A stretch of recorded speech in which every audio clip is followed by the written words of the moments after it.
இன்னைக்கு நம்ம வீடியோவில் ஈஸியாக பணம் சம்பாதிக்கிறது எப்படி அப்படிங்கிறத பற்றி தான் பார்க்க போகிறோம். பணம்னா என்னன்னு என்னைக்காவது யோசிச்சிருக்கீங்களா? அது வெறும் காகிதம் கிடையாது, அது ஒரு மனுஷனோட சுதந்திரம். காசு இல்லாதவன் இந்த உலகத்தில் நடப்பினம்னு சொல்கிறாங்க. ஆனால் அதை விட கொடுமை என்ன தெரியுமா? திறமை இருந்தும் சம்பாதிக்க தெரியாமல் இருக்கிறது தான். நீங்கள் நினைக்கலாம் பணம் சம்பாதிக்கிறதுக்கு பெரிய படிப்பு வேணும் அப்படின்னு சொல்லிட்டு, பெரிய பின்புலம் இருக்கணும், பேக்ரவுண்ட் இருக்கணும்னு சொல்லிட்டு, அப்படிலாம் எதுவுமே கிடையாது. நம்ம திருவள்ளுவர் என்ன சொல்கிறாருன்னா, பணம் சம்பாதிக்கிறதுக்கு தேவை புத்திசாலித்தனமான ஒரு டிராயிங் இருந்ததுன்னா போதும்.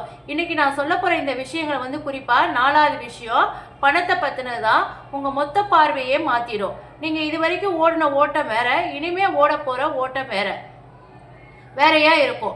என்ன திருவள்ளுவர் என்ன சொல்லியிருக்காருன்னா, இந்த பிஸ்னஸ் சீக்கிரம் தெரிஞ்சால் நீங்கள் சாதாரணமாக இருக்க மாட்டீங்க, ஒரு சாம்ராஜ்யத்தையே உருவாக்க துடிப்பீங்க. சரி வாங்க, நேரத்தை வீணாக்காம விஷயத்துக்குள்ளே போயிடுவோம். முதல்ல ஒரு கசப்பான உண்மையை ஏற்றுக்கோங்க. பொருள் இல்லாதவங்கள இந்த உலகம் ஒரு பொருட்டா கூட மதிக்கிறது கிடையாது. இதை நான் சொல்லலை, திருவள்ளுவர் சொல்லியிருக்காரு. பொருள் அல்லாதவரை பொருளாக செய்யும் பொருள் அல்லதில்லை பொருள் அப்படின்னு சொல்லியிருக்காரு.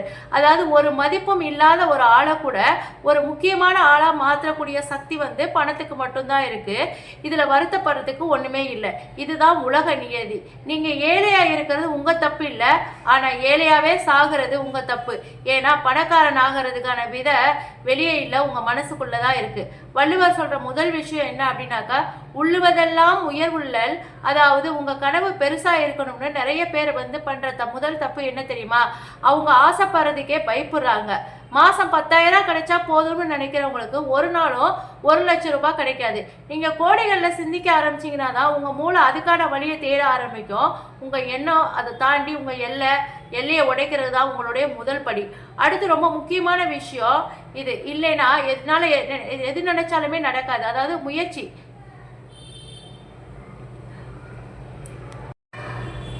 வள்ளுவர் என்ன சொல்லியிருக்காரு அப்படின்னா, இது இல்லைன்னா நீங்க என்ன நினைச்சாலும் நடக்காது. அதாவது முயற்சி. வள்ளுவர் சொல்ற முயற்சி சாதாரணமானது கிடையாது. தெய்வத்தால் ஆகாது எனினும் முயற்சிதன் மெய்வருத்த கூலி தரும் அப்படின்னு சொல்றாரு. இதோட அர்த்தம் என்னன்னா, கடவுள் உனக்கு வர கொடுக்க மறுத்தா கூட, உனக்கு அதிர்ஷ்டமே இல்லைன்னா கூட, ஜோசியர் சொன்னாலும் கூட, நீ சிந்திர வியர்விக்கான கூலி உனக்கு கண்டிப்பா கிடைக்கும். இன்னைக்கு நிறைய இளைஞர்கள் பண்ற தப்பு என்னன்னா, ஷார்ட்கட் தேடுறாங்க. ரொம்ப சீக்கிரமா பணக்காரனாகணும் தப்பான வழியில போறாங்க. ஆனா உழைப்பில்லாம வர பணம் வந்த வேகத்திலேயே போயிடும். நீங்க ஒரு தொழிலை கையில எடுத்தா அதுல உங்க உடம்பும் மனசும் வலிக்கிற அளவுக்கு உழைக்கணும். அந்த வலிதான் வெற்றியோட அடையாளம். யாரோ ஒருத்தர் ஈஸியா ஜெயிச்சிட்டாங்கன்னு நினைக்காதீங்க. அவங்க பட்ட கஷ்டம் வெளியில தெரியல, அவ்வளவுதான். இப்போ 3வது ரகசியம் என்னன்னா, இதுதான் கேம் சேஞ்சர். நிறைய பேர் சம்பாதிக்கிறாங்க, ஆனா ஏன் அவங்களால பணக்காரனாக முடியல? ஏன்னா அவங்களுக்கு டிவைட் பண்ணி வாழ தெரியல. ஆகாது அளவீட்டி தாயினும் கேடில்லை போகாறு அகலா கடை அப்படின்னு சொல்லுவாங்க. அதாவது ஒரு சிம்பிளான கணக்கு. உங்க வருமானம் ரொம்ப சின்னதா இருக்கலாம், ஆனா உங்களுடைய செலவு அதை வருமானத்தை விட அதிகமா போகாம இருக்கணும். நீங்க தான் ராஜா. இன்னைக்கு இருக்கிற விளம்பர உலகம் உங்களை சம்பாதிக்கிற காசு எல்லாம் செலவு பண்ண வைக்குது. இல்லாத காசை வச்சு தேவையில்லாத பொருளை, பிடிக்காத மனுஷங்களை இம்ப்ரெஸ் பண்ண வாங்க வைக்கிற பழக்கம் தான் ஏழ்மையோட முதல் வாசல் படி. நீங்க பணக்காரனா ஆகணும்னா முதல்ல பணத்தை மதிக்க கத்துக்கணும். வர்ற வருமானத்துல ஒரு பகுதியை சேமிக்காம முழுசையும் செலவு பண்றவன் ஓட்டப்பானையில தண்ணி பிடிக்கிற மாதிரி எவ்வளவு ஊத்துனாலும் நிரம்பாது. வள்ளுவர் சொல்ற சிக்கனம் கஞ்சத்தனம் கிடையாது, அது ஒரு புத்திசாலித்தனமான முதலீடு. 4வது விஷயம் இதுதான், உங்க வளர்ச்சியை 10 மடங்கு ஆக்க போகுது. அதாவது காலம் அறிதல். பிசினஸ் டைமிங்ஸ் ரொம்ப ரொம்ப முக்கியம். ஞானம் கருதினும் காலம் கருதி இடத்தால் செய்யின். அதாவது நீங்க இந்த உலகத்திலேயே ஆள நினைச்சாலோ அது நடக்கணும்னா அதுக்கு சரியான இடத்துல சரியான நேரத்துல நீங்க காயை நகர்த்தினா மட்டும்தான் உங்க தொழில் இப்ப நல்லா போகுதுன்னு எல்லாருக்கும் தெரிய ஆரம்பிக்கும் போது நீங்களும் ஜெயிக்க ஆரம்பிப்பீங்க. 2 நிமிஷம். இப்போ நமக்கு என்ன தேவை அப்படின்னு நினைச்சா நம்மளால ஜெயிக்க முடியாது. அடுத்த 5 வருஷத்துல நமக்கு என்ன தேவைன்னு கணிச்சு இப்பவே அதுல இறங்கணும். அதுதான் உண்மையான தொழில் முனைவரோட அழகு. காத்தடிக்கிற திசையை பார்த்து பாய் மரத்தை திருப்புறவன் தான் கரை சேருவா. நீங்க சும்மா உழைச்சா மட்டும் பத்தாது. இந்த சமூகத்தோட தேவை என்ன, எப்போ மார்க்கெட் நிலவரம் என்னன்னு தெரிஞ்சுக்கிட்டு உழைக்கணும். குருட்டுத்தனமான உழைப்பு கூலியை மட்டும்தான் தரும், ஆனால் புத்திசாலித்தனமான உழைப்பு தான் லாபத்தை தரும். 5வது விஷயம், இதை மட்டும் நீங்கள் மாற்றிக்கலைன்னா நீங்கள் வாழ்நாள் முழுக்க கஷ்டப்பட்டுக்கிட்டே இருக்கணும். அதாவது சோம்பல். மடி கொண்டெழுதும் பேதை பிறந்த குடியும் மடியும்னு வள்ளுவர் பயமுறுத்துறாரு. இன்னைக்கு செய்யலாம் நாளைக்கு செய்யலான்னு தள்ளி போடுற பழக்கம் தான் தரித்திரத்தோட நண்பன். பணக்காரங்க ஒவ்வொரு நிமிஷத்தையும் பணமா மாத்துவாங்க. ஆனா ஏழைங்க நேரத்தை கொள்றாங்க. உங்களுக்கு ஒரு ஐடியா தோணுதா, உடனே செயல்படுத்துங்க. யோசிச்சுக்கிட்டே இருக்கிறவன் கரையில தான் நின்றுட்டு இருக்கணும். துணிஞ்சு குதிக்கிறவன் தான் நீச்சல் கத்துப்பான்.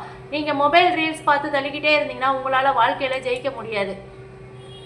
எப்போவுமே தோல்வி வந்துக்கிட்டே தான் இருக்கும். ஒவ்வொரு நாளும் ஒரு பிரச்சனை வரும். அந்த பிரச்சனை நீங்கள் பயந்துட்டு உங்களுடைய மூளையை நீங்கள் போட்டு குழப்பிக்கிட்டே இருந்தீங்கன்னா உங்கள் மூளை பிரெயினாக ஒர்க் ஆகாது. எப்போவுமே சுறுசுறுப்பாக இருக்கணும் அப்படின்னு செயல்படுங்க. தோல்விங்கிறது ஒரு முற்றுப்புள்ளி கிடையாது, அது அடுத்த கட்ட வெற்றிக்கான ஒரு பாடம். நீங்கள் விழுந்தா எழுந்து ஜெயிச்சிருவீங்க. அந்த அனுபவம் தான் உங்க வாத்தியார். உலகத்துல ஜெயிச்ச அத்தனை பணக்காரங்களும் பல கோடி முறை தோத்தவங்க. அவங்க தோத்தப்ப ஓடி ஒளியல, அந்த தோல்வியில இருந்து பாடம் கத்துக்கிட்டு திரும்பி வந்தாங்க. 9வது விஷயம், பெரியாரை துணைக்கொள்ளல். உங்களை சுத்தி யார் இருக்காங்கிறது ரொம்ப முக்கியம்.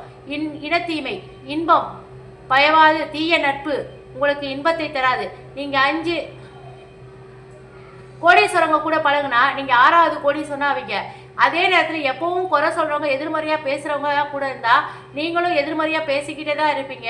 குடிகார கூட்டத்தோட சேர்ந்திருந்தா அந்த குடிகார புத்தி மட்டும்தான் உங்களுக்கு வரும். சீட்டாடுறவங்க புத்தி கூட இருந்தா சீட்டாடுற புத்தி மட்டும்தான் இருக்கும். வெட்டியா கதை பேசுறவங்க கூட சேர்ந்தா வெட்டியா கதை மட்டும்தான் பேசுவீங்க. உழைக்கிறவங்க கூட சேர்ந்தீங்கன்னா உங்களுடைய மூளையும் அனுபவமும் உழைப்பை நோக்கி போகும். வாழ்க்கையில நீங்க ஜெயிப்பீங்க. அவங்களோட ஒரு வார்த்தை அட்வைஸ் உங்க வாழ்க்கையை மாத்தலாம். தனியா ஜெயிக்கிறத விட சரியான துணையோட ஜெயிக்கிறது ரொம்ப சுலபம். உங்க நெட்வொர்க் தான் உங்களுடைய நெட் ஒர்த்து. கடைசியா 10வது விஷயம், சொல்வன்மை.